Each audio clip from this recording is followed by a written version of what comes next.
तुमच्या सगळ्यांना शुभेच्छा। परवापासून दिवाळीचं पर्व सुरू झालेलं आहे। आज पाडव्याच्या देखील सगळ्यांना शुभेच्छा।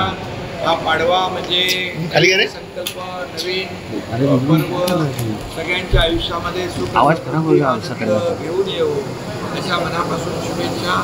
सगळ्यांना शुभेच्छा। तमाम महाराष्ट्रातल्या शेतकऱ्यांना सगळ्यांना शुभेच्छा। बळीराजाचं आलेलं संकट दूर हो आणि त्याच्या आयुष्यात देखील हा पाडवा सुखाचे, आनंदाचे, समृद्धीचे दिवस घेऊन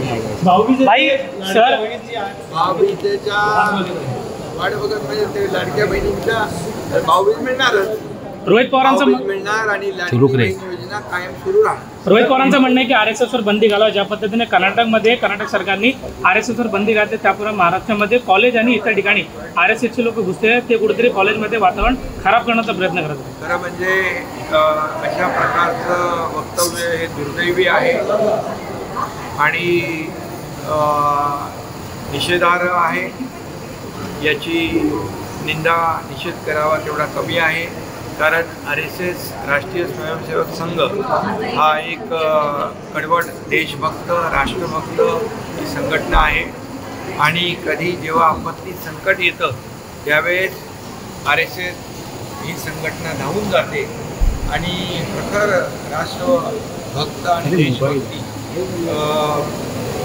वर काम करणारं हे RSS संघटना आहे आणि खरं म्हणजे अशा RSS वर बंदी घालावी असं म्हणणं अतिशय दुर्दैवी आहे, अतिशय चुकीचं। प्रत्येकाला आणि लोकशाहीमध्ये प्रत्येक पक्ष आपापला निर्णय घेत असतो, त्यामुळे त्यांचा तो निर्णय असेल।